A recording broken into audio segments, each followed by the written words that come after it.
मेरे बच्चे कैसे हैं? आशा करते हैं कि आप लोग अच्छे होंगे, स्वस्थ होंगे और सभी कोई दुर्गा पूजा बड़े धूमधाम से मना लिए होंगे, साथ ही अपनी पढ़ाई भी जारी रखे होंगे।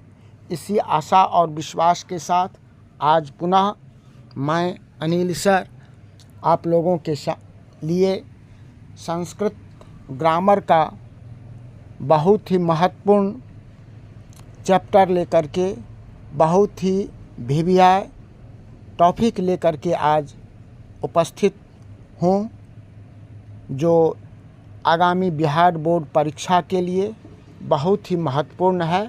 इसे बहुत ही सावधानी पूर्वक ध्यान से आप लोग समझेंगे, सुनेंगे, ताकि आप लोगों का इससे 8 अंक जो है वह निश्चित ही कंप्लीट हो जाए। तो आइए आज हम लोग पढ़ेंगे इस Krishna tuition centre YouTube channel के माध्यम से। आज हम लोगों का टॉपिक होगा कारक प्रकरण। क्या होगा बाबू? कारक प्रकरण। आज हम लोगों का टॉपिक होगा कारक प्रकरण। ठीक है, तो आज हम लोग का टॉपिक क्या होगा? कारक प्रकरण का टॉपिक होगा। जो इस टॉपिक में देखेंगे कारक किसे कहते हैं और कारक के कितने भेद होते हैं संस्कृत में, विभक्ति क्या है और किस कारक को कौन विभक्ति के नाम से जाना जाता है, किस उस विभक्ति का के अंतर्गत क्या सूत्र है, वह कैसे उस सूत्र का प्रयोग हम लोग वाक्य में करते हैं। इस सारी वस्तु का जो है आज सारा जानकारी इस क्लास में आज हम लोग प्राप्त करेंगे। तो आइए सर्वप्रथम हम लोग देखते हैं कारक के बारे में। क्या देखते हैं बाबू? कारक के बारे में। कारक जो है कहा गया क्रियान्वयी कारकम। क्या कहा गया? किसे कहा गया? क्रियान्वयी कारकम। अर्थात इसका जो हिंदी में हम इसे ये कह सकते हैं, जिसका परिभाषा संस्कृत में क्या बताए? क्रियान्वयी कारकम। अर्थात क्रिया के साथ जिसका प्रत्यक्ष संबंध हो उसे कारक कहते हैं। क्रिया के साथ जिसका प्रत्यक्ष संबंध हो उसे कारक कहते हैं। जैसे उदाहरण तौर पर हम लेते हैं, राम संस्कृत पढ़ता है। राम संस्कृत पढ़ता है। क्या हो गया? रामः संस्कृतं पठति। रामः संस्कृतं पठति। यहाँ पर राम जो है और संस्कृत जो है, ये क्या हो गया? ये कारक हो गया। ये क्या हो गया? कारक हो गया। राम और संस्कृत क्या हो गया? ये कारक हो गया। ठीक है, अगला है, अब देखना है तो ये समझ गए जो राम का संबंध किससे है? पढ़ना से है। नहीं है, राम का संबंध किससे है? संस्कृत से है। तो यहाँ पर क्रियान्वयी कारकम, कारक कौन कार्य करता है? तो जो क्रिया का जिसका क्रिया के साथ प्रत्यक्ष संबंध है ना, उसे ही कारक कहते हैं। अब यहाँ पर राम और कारक संस्कृत, राम और संस्कृत दोनों कारक है। नहीं कहिए राम कौन कारक है? तो राम कर्ता कारक है और संस्कृत कर्म कारक है। अब आइए कारक के हम लोग भेद देखते हैं। तो संस्कृत भाषा में कारक के 6 भेद होते हैं। संस्कृत भाषा में कारक के कितने भेद होते हैं? 6 भेद होते हैं। संस्कृत भाषा में कारक के 6 भेद होते हैं। कितने भेद होते हैं? 6। पहला होता है कर्ता कारक, दूसरा कर्म कारक, तीसरा करण कारक, चौथा संप्रदान कारक, पांचवा आपादान कारक और छठा अधिकरण कारक। पहला क्या हो गया? कर्ता कारक, दूसरा कर्म कारक, तीसरा करण कारक, चौथा संप्रदान कारक, पांचवा आपादान कारक, छठा अधिकरण कारक। ठीक है, अब देखिए जो ये संबंध और अधिक संबोधन जो है, इसमें देखे हैं आप, जो कर्ता है, नहीं पहला कर्ता है, दूसरा कर्म है, तीसरा करण है, चौथा संप्रदान है, पांचवा आपादान कारक है और छठा अधिकरण कारक है। नहीं, अब यहाँ पर हम संबंध और संबोधन को जो है, संबंध और संबोधन ये संस्कृत में कारक नहीं है, क्योंकि ये मात्र विभक्ति के रूप में संस्कृत में जाना जाता है। इसे कारक के रूप में संबंध को और संबोधन को नहीं जाना जाता। तो अब विभक्ति के रूप में हम एक नया चीज़ लिए, बोले विभक्ति। तो अब देखना है ये विभक्ति क्या है, ये क्या देखना है कि विभक्ति क्या है। तो विभक्ति कहा गया संख्या कारक बोधयत्री विभक्ति। क्या कहा गया? संख्या कारक बोधयत्री विभक्ति, अर्थात जो कारक और वचन विशेष का बोध कराए, नहीं, जो कारक और वचन विशेष का बोध कराता है, पता कराता है, वही विभक्ति कहलाता है। या ये भी कह सकते हैं दूसरे शब्दों में, जिसके द्वारा कारकों और संख्याओं को विभक्त किया जाता है उसे हम क्या कहते हैं? तो उसे हम विभक्ति कहते हैं। उसे क्या कहते हैं? विभक्ति कहते हैं। समझ गए इतना? अब देखिए विभक्ति जो होता है ये 7 प्रकार का होता है। विभक्ति जो होता है ये 7 प्रकार का होता है। पहला होता है ये प्रथमा विभक्ति, दूसरा होता है द्वितीया विभक्ति, तीसरा होता है तृतीया विभक्ति, चौथा होता है चतुर्थी विभक्ति, पांचवा होता है पंचमी विभक्ति, षष्ठी विभक्ति और सप्तमी विभक्ति, है ना। तो ये 7 विभक्ति है। ये क्या है बाबू? ये 7 विभक्ति है और इसका 7 विभक्ति का जो है ये चिन्ह है। 7 विभक्ति है और 7 विभक्ति का चिन्ह है। जैसे कर्ता कारक को कहा गया है प्रथमा विभक्ति, ये याद रखिए। कर्ता कारक को क्या कहा गया? प्रथमा विभक्ति, इसका चिन्ह होता है ने। दूसरा होता है कर्म कारक, दूसरा क्या होता है? कर्म कारक, जिसे द्वितीया विभक्ति कहते हैं, इसका चिन्ह होता है को। तीसरा होता है करण कारक, जिसका तृतीया विभक्ति कहते हैं से या के द्वारा, नहीं। अगला चौथा होता है संप्रदान कारक, जिसको चतुर्थी विभक्ति के नाम से जानते हैं, जिसका चिन्ह होता है के लिए। पांचवा होता है आपादान कारक, जिसका चिन्ह होता है पंचमी विभक्ति, नहीं, जिसका चिन्ह होता है से। छठा होता है संबंध कारक, षष्ठी विभक्ति, जिसका चिन्ह होता है का के की रा रे री, ठीक है। और अगला होता है अधिकरण कारक, नहीं, सप्तमी विभक्ति, जिसका चिन्ह होता है में पर। समझ गए इतना? अब हम एक एक कारक के बारे में पढ़ेंगे।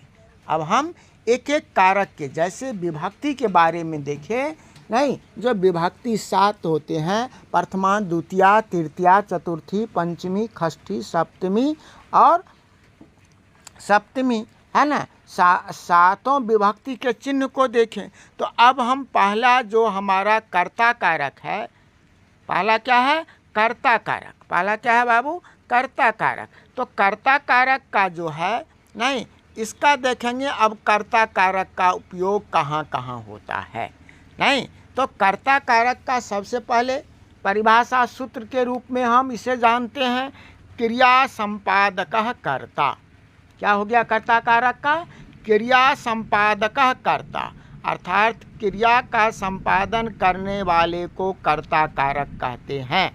और इसका चिन्ह क्या होता है? ने, है ना। जैसे अब देखिए यहाँ पर वह किताब पढ़ता है, नहीं, तो क्या हो गया? इसका संस्कृत क्या हो गया? वह का संस्कृत क्या होता है? सह। किताब का पुस्तक, नहीं, तो सह पुस्तकम पठति। यहाँ राधा गीत गाती है, राधा गीतम गायति। यहाँ पर सह जो है या राधा जो है, या क्या हो गया? ये राधा कर्ता कारक है, सह और राधा क्या है? कर्ता कारक है, क्योंकि ये काम करने वाला है, ठीक है। नियम ये है जो क्रिया हमेशा कर्ता के पुरुष और वचन के अनुसार होती है, नहीं, क्रिया हमेशा कर्ता के पुरुष और वचन के। जैसे वह क्या है? अनपुरुष एक वचन, तो क्रिया भी यहाँ पर पठती हो गया, अनपुरुष एक वचन में हो गया, नहीं। राधा अनपुरुष एक वचन में है तो क्रिया गायती हो गया, ठीक है। इसी तरह से यहाँ पर अब दूसरा सूत्र है, इसी प्रथमा विभक्ति का दूसरा सूत्र आता है कर्तरी प्रथमा। क्या आता है? कर्तरी प्रथमा, अर्थात कर्ता कारक में प्रथमा विभक्ति होती है। जैसे राम स्कूल जाता है, नहीं तो क्या हो गया? यहाँ पर कर्ता कारक क्या हो गया? राम है, तो ये प्रथमा विभक्ति में जाएगा। शब्द रूप हम पहले बता चुके हैं, इसलिए तो राम शब्द जो है आकारांत शब्द प्रथमा विभक्ति एक वचन में क्या होता है? रामः। क्या होता है बाबू? रामः। तो क्या हो गया इसका? रामः विद्यालयम गच्छति। यहाँ राम जो है वह प्रथमा विभक्ति में है, क्योंकि राम कर्ता कारक है। आ गया समझ में? ठीक है, बहुत अच्छा। इसी तरह से क्लास को एक बार आप लोग क्या कीजिए, शेयर कर दीजिए, लाइक कर दीजिए। जो अभी तक इस चैनल से नहीं जुटे हैं वह इस कृष्णा ट्यूशन सेंटर को एक बार जो है आप लोग सब्सक्राइब कर लीजिए, और अधिक से अधिक जो है अपने दोस्तों से सब्सक्राइब कराइए, ताकि यह क्लास जो है सभी के साथ पहुंच सके और इसका फ़ायदा सभी 10वां के छात्रों को या अन्य सभी, चाहे 9वां का छात्र हो, 8वां का छात्र हो, 10वां का छात्र हो, सभी के लिए ये कारक प्रकरण जो है महत्वपूर्ण है। इसीलिए सभी के साथ इसका नोटिफिकेशन जाए। इसीलिए आप लोग क्लास को नहीं, जो अभी तक सब्सक्राइब नहीं किए हैं वह सब्सक्राइब कीजिए और अधिक से अधिक लाइक कीजिए, शेयर कीजिए। आज का क्लास बहुत ही इम्पोर्टेंट क्लास है। आज यह सभी वर्गों के लिए है, सभी, चाहे वह 8 का हो, 9th का हो, 10th का हो। तो आइए तीसरा सूत्र कहता है जो प्रतिपादकार्थ मात्रे प्रथमा है ना, नहीं पदिकार्थ मात्रे प्रथमा, जो किसी भी शब्द का अर्थ मात्र प्रकट करने के लिए प्रथमा विभक्ति का प्रयोग होता है। किसी भी शब्द का अर्थ मात्र प्रकट करने के लिए प्रथमा विभक्ति का प्रयोग होता है। जैसे देखिए, जना मतलब आदमी, इसका अर्थ हमको व्यक्त करना है तो जना। लोकः मतलब संसार। फलम फल। काकः कौआ। इस सब में क्या होता है? सिर्फ जो है प्रथमा विभक्ति का प्रयोग होता है। अगला सूत्र है उक्तय कर्तरी प्रथमा। उक्तय कर्तरी प्रथमा, आप लोग जो है अंग्रेजी में वॉइस पढ़े होंगे, एक्टिव वॉइस और पैसिव वॉइस। नहीं जानने के लिए हम देखिए यहाँ पर एक्टिव वॉइस भी जो है इंडिकेट किए हैं। जो कर्तरी वाच, उक्तय कर्तरी प्रथमा में कर्तरी वाच में जहाँ कर्ता है, कर्ता पर पद है, वह कहा गया रहता है, उसमें प्रथमा विभक्ति होती है। नहीं, कर्तरी वाच में कौन विभक्ति होती है? प्रथमा विभक्ति होती है। जैसे राम घर जाता है, जैसे राम घर जाता है, यहाँ पर राम जो है नहीं कर्तरी है, कर्ता कारक है ना, कर्ता है, करने वाला है। यह वाक्य जो है नहीं कर्तरी वाच्य में है, क्योंकि राम कर्ता की प्रधानता है। तो रामः गृहं गच्छति। ठीक है। अगला सूत्र है संबोधने च। अगला सूत्र क्या है? संबोधने च, अर्थात संबोधन कारक में भी प्रथमा विभक्ति लगती है। जैसे हे राम अत्र आगच्छ, नहीं हे राम, हे मोहना, हे राम यहाँ आओ, तो हे राम अत्र आगच्छ, नहीं प्रथमा विभक्ति में हो गया। अगला सूत्र है क्या? अव्यय योगे प्रथमा। अगला सूत्र क्या है? अव्यय योगे प्रथमा, है ना। अव्यय योगे प्रथमा कहा जाता है कि अव्यय शब्दों के योग में प्रथमा विभक्ति होती है। जैसे मोहन कहाँ है, नहीं तो क्या कहेंगे? कुत्र क्या हो गया? अव्यय हो गया। तो मोहनः कुत्र अस्ति, यहाँ पर मोहन कर्ता नहीं है। क्या है? कर्ता नहीं है। फिर भी कुत्र अव्यय होने के कारण मोहन जो हुआ, यह मोहन के साथ कहाँ अव्यय लगा हुआ है, इसीलिए मोहन प्रथमा विभक्ति में, मोहन में प्रथमा विभक्ति का प्रयोग हुआ। क्लियर है? कोई डाउट नहीं? नो सर, एकदम नहीं होना चाहिए। इसी तरह से समझते चलिए। अगला है उक्तय कर्मणि प्रथमा। अगला क्या है? उक्तय कर्मणि प्रथमा, अर्थात कर्म कारक। वहाँ पर देखिए कर्तरी कारक, कर्तरी वाच, यहाँ पर कर्मवाच। जो कर्मवाच, जिसे अंग्रेजी में पैसिव वॉइस कहते हैं, ये भी याद रखिए। कर्मवाच जहाँ कर्ता पद कहा गया रहता है, अर्थात जहाँ कर्म की प्रधानता होती है, उसमें वही ना कर्मवाच कहलाता है। एकदम सही है। तो उसमें प्रथमा विभक्ति लगती। जैसे देखिए, जैसे राम के द्वारा घर जाया जाता है, तो यहाँ पर राम के द्वारा, अब देखिए के द्वारा हो गया तृतीया विभक्ति में करण कारक का चिन्ह, तो वह तो चले गया तृतीया विभक्ति में रामेन। लेकिन रामेन गृहम गम्यते, रामेन गृहम गम्यते, तुझसे साधु की सेवा की जाती है, त्वया साधु सेव्यते, है ना। तो इस तरह से हम ये अभी मात्र कर्ता कारक प्रथमा विभक्ति के ये नहीं 6-7 सूत्र का को हम लोग पढ़े हैं। आगे अब हम लोग पढ़ेंगे कर्म कारक का। आगे किसका पढ़ेंगे बाबू? कर्म कारक का। कर्म कारक किसे कहते हैं? जिस पर काम का फल पड़े, यही है ना। कर्म कारक किसे कहते हैं? जिस पर काम का फल पड़े। ठीक है, तो कर्म कारक है जिस पर काम का फल पड़े, तो ये कर्म कारक कहा जाता है। अर्थात कर्तरिस्य ततम कर्मः, कर्ता की अत्यंत इच्छा जिस काम करने के लिए हो उसे कर्म कहते हैं। या सीधा ये जानिए, जैसे कहें क्रिया का फल जिस पर पड़े उसे कर्म कारक कहते हैं, है ना। और इसका चिन्ह तो बता दिए हैं, इसका चिन्ह होता है को, फिर भी यहाँ पर हम इंडिकेट कर दिए हैं, बता दे नहीं, जो इसका चिन्ह क्या होता है? को। अब जैसे राम फल खाता है, नहीं या रमेश फल खाता है, राम नहीं रमेश फल खाता है, तो क्या होगा? रमेशः फलम खादति। मोहन दूध पीता है, मोहनः दुग्धम पीबति। यहाँ पर फल और दूध कर्म कारक है, इसीलिए फल और दूध नहीं या कर्ता की अत्यंत इच्छा को बताने का काम करता है, इसीलिए यह द्वितीया नहीं कर्म कारक है। ठीक है, अब है कर्मणि द्वितीया, जो कर्म कारक में द्वितीया विभक्ति का प्रयोग होता है। इसमें क्या देखेंगे? कर्मणि द्वितीया, अर्थात कर्म कारक में द्वितीया विभक्ति का होता है। कर्म कारक नहीं में द्वितीया, जैसे गीता चंद्रमा को देखती है, गीता चंद्रम पश्यति। मोहन चिट्ठी लिखता है, मदन चिट्ठी लिखता है, मदनः पत्रम लिखति, है ना। यहाँ पर चंद्रम या पत्रम क्या हो गया? ये द्वितीया विभक्ति में है, क्योंकि दोनों कौन कारक है? कर्म कारक है। बिल्कुल सही बात। एक बार क्लास को पुनः शेयर कीजिए और नहीं शेयर करते रहिए, बीच बीच में शेयर कीजिए क्लास को।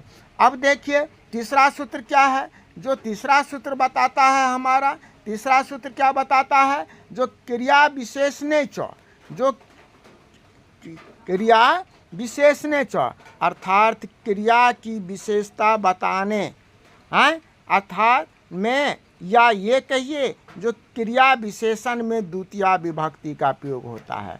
जैसे तीव्रम, मधुरम, मधुरम नहीं सुन मंदम, ये सब क्या है? जैसे बादल धीरे, देखिए बारिश भी हो रही है, बारिश भी हो रही है, तो हम ये कहते हैं जैसे बादल धीरे धीरे गरजते हैं, तो धीरे धीरे हो गया यहाँ पर क्रिया विशेषण। तो क्या कहेंगे? मेघा मंदम मंदम गर्जयंती।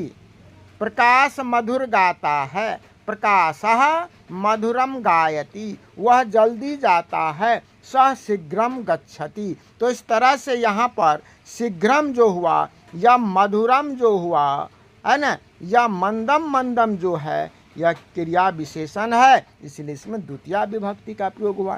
ठीक है, अगला सूत्र है अभितः परितः सर्वथा सम्या निक्सा प्रति संजोगे अपि द्वितीया। नहीं क्या कहे?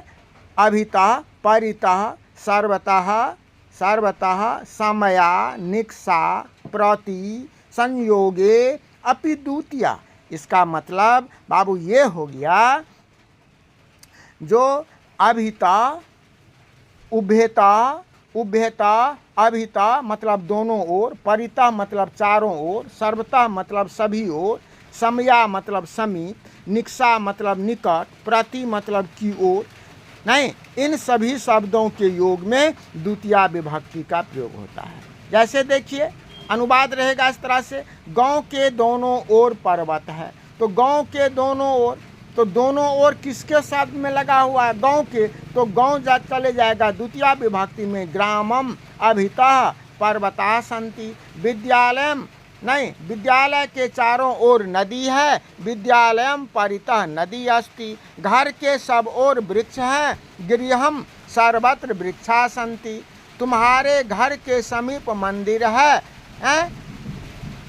नहीं, तो गृहम समया मंदिरम अस्ति, मंदिर की ओर चलो, मंदिरम प्रति गच्छ। इस तरह से अगला है कालाध्वरत्न संजोगे द्वितीया। अगला सूत्र क्या है? कालाध्वरत्न संजोगे द्वितीया, जो कालवाची और मार्गवाची शब्दों के योग में द्वितीया विभक्ति का प्रयोग होता है। क्या होता है? कालवाचक और मार्गवाचक शब्दों के योग में, नहीं, जहाँ पर कालवाचक शब्द रहे या मार्गवाचक शब्द रहे, क्रिया का अतिशय लगाव हो या व्याप्त हो, उसमें द्वितीया विभक्ति का प्रयोग होता है। जैसे कहते हैं कोस भर नदी टेढ़ी है, तो यहाँ पर कोस भर ये मार्ग बताता, तो क्या होगा? कोस भर जो है, कोस जो है वह जाएगा द्वितीया विभक्ति में, क्रोशम कुटिला नदी। एक महीने भर, मैं महीने भर व्याकरण पढ़ा, अहम महीना भर समय हो गया, नहीं है, कालवाचक हो गया, तो वह चले जाएगा द्वितीया विभक्ति में, इसीलिए अहम मासम व्याकरणम अपठत। ठीक है। अगला सूत्र है जो बिना योगे द्वितीया, जो बिना शब्द के योग में द्वितीया विभक्ति का प्रयोग होता है। बिना, जैसे परिश्रम के बिना विद्या नहीं होती, यहाँ बिना लगा हुआ है, तो यह बिना किसके शब्द लगा हुआ? परिश्रम में लगा हुआ है, तो परिश्रम जाएगा द्वितीया विभक्ति में। तो परिश्रमम बिना विद्या न भवति, धन के बिना लाभ नहीं होता, धनम बिना लाभम न भवति। इस तरह से हम लोग ये द्वितीया विभक्ति देख लिए। अब हम लोग कारण कारक तृतीया विभक्ति देखते हैं। करण कारक तृतीया विभक्ति में क्या होता है, किसे कहते हैं, ये देखना है। तो करण कारक कहा जाता है साधकतम करकम, जो क्रिया कारणम, साधकतम करणम, जो क्रिया को करने में जो अत्यंत सहायक हो, उसे करण कारक कहते हैं। अर्थात क्रिया जिस साधन के द्वारा किया जाता है, इसीलिए इसका चिन्ह होता है से या के द्वारा। जैसे राम ने रावण को तीर से मारा, नहीं, तो यहाँ पर जो है बाण जो है वह तृतीया विभक्ति में जाएगा। रावणम रामः रावणम बाणेन हतवान, क्योंकि मारने का काम किसके द्वारा हुआ? बाण के द्वारा हुआ, इसीलिए बाण जाएगा तृतीया विभक्ति में। वह मुख से बोलता है, किसके द्वारा काम होता है? मुंह के द्वारा, इसीलिए मुंह जाएगा तृतीया विभक्ति में। सह मुखेन वदति, है ना। तो ये है, इस तरह से ये करण कारक है। अब इसका अंतर्गत भी सूत्र है, करण कारक के अंतर्गत भी तृतीया विभक्ति के जिसे कहते हैं। पहला सूत्र है कर्णय तृतीया, अर्थात करण कारक में तृतीया विभक्ति होती है। जैसे मैं कलम से लिखता हूँ, नहीं, अहम कलमेन लिखती। ठीक है। राजा रथ से आते हैं, राजा रथेन आगच्छति, तो यहाँ पर कमलेन या रथेन करण कारक है। इसीलिए दोनों जो है तृतीया विभक्ति में हुई। ठीक है। तीसरा अगला सूत्र है सहार्थ है तृतीया, जो साध शब्दों के योग में तृतीया विभक्ति लगती है। इसे कहा जाता है सह साकम साधम समय, तृतीया, जो सह साधम सार्धम समम, इन सभी शब्दों में जो है सब का अर्थ होता है साथ। सबका अर्थ क्या होता है? साथ। सह का साथ, नहीं, साकम का, साधम का, समम का अर्थ होता है साथ। तो इन सभी शब्दों के योग में तृतीया विभक्ति का प्रयोग होता है। जैसे राम के साथ सीता बन गई, रामेन सह सीता बनम गतवान। रमेश मित्र के साथ खेलता है, रमेशा मित्रेन सह क्रीडन्ति, मैं सीता के साथ जाता हूँ, अहम सीतिया सार्धम गच्छामि। इस तरह से अगला सूत्र है अपवर्गय तृतीया। अगला क्या है? अपवर्गय तृतीया, जो अपवर्ग अर्थात कार्य समाप्ति या फल प्राप्ति के अर्थ में कालवाचक और मार्गवाचक शब्द यदि रहता है, नहीं, वहाँ पर क्या होता है, तो तृतीया विभक्ति का प्रयोग होता है। ये याद रखिए, समाप्ति और फल प्राप्ति, यदि फल प्राप्ति या समाप्ति नहीं होगा तब वहाँ पर द्वितीया। जैसे वह 1 वर्ष में व्याकरण पढ़ लिया, स वर्षेन व्याकरणम अपठत, नहीं है, मैंने 3 कोश में कहानी कह दी, अहम कोशम त्रयेन कथाम अकथयत। अगला सूत्र है हेतु तृतीया, जो हेतु या कारण के अर्थ में भी तृतीया विभक्ति का प्रयोग होता है। जैसे वह कष्ट से रोता है, यहाँ पर रोने का कारण क्या है, कष्ट, तो सह कष्टेन रोदती, लड़का खुशी से या हर्ष से हंसता है, तो बालका हर्षेन हंसती। अगला सूत्र है येनांग विकारा, बहुत इंपॉर्टेंट है, इससे बहुत सब साल जो है एक न एक जो है क्वेश्चन पूछता है, और कैसे पूछता है ये अगले क्लास में हम बताएंगे। इसके लिए अलग से अभी 3-4 चलेगा, 3-4 क्लास इसका चलेगा, उसमें सब हम एक एक करके बताएंगे। तो इसमें येनांग विकारा, जिस अंगवाचक शब्दों से विकार का ज्ञान होता है, नहीं विकार अंग, तो उस अंग में तृतीया विभक्ति लगती है। जैसे मोहन पैर से लंगड़ा है, मोहना पादेन खंजा, सीता पीठ से कुबड़ी है, सीता पृष्ठेन कुब्जा, वह आँख से अंधा है, सह नयनाभ्याम अंधा, वह सुरेश कान से बहरा है, सुरेशा कर्णाभ्याम बधिरा। ठीक है। अगला सूत्र है इत्यभूत लक्षण तृतीया, सबको याद कर लीजिएगा। जिस लक्षण विशेष से कोई वस्तु या व्यक्ति पहचानी जाती है उसमें तृतीया विभक्ति का प्रयोग होता है। जैसे वह जटाओं से तपस्वी मालूम पड़ता है, नहीं, जैसे वह जटाओं से तपस्वी मालूम पड़ता है तो क्या होगा, हैं, सह जटा भी तपसी, हैं, प्रियते, हैं, प्रतीयते। मोहन क्या है, वह जटाओं से तपस्वी मालूम पड़ता है ना। मोहन सोहन चंद्रमा चंदन से ब्राह्मण मालूम पड़ता है, तो यहाँ पर चंद्रेन, सोहना चंद्रेन ब्राह्मणा प्रतीयते। ठीक है। तो ये अगला है सूक्त।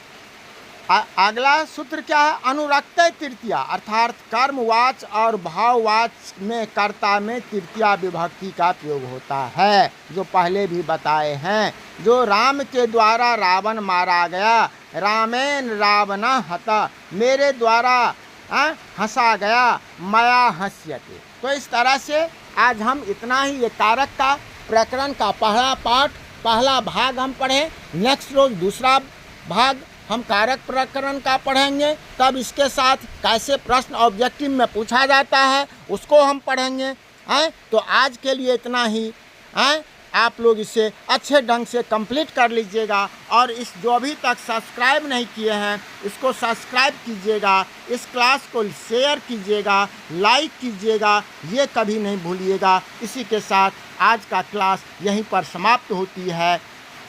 नहीं, तब तक के लिए आप सबों को पुनः अनिल सर का हार्दिक बधाई, दिल की गहराई से धन्यवाद।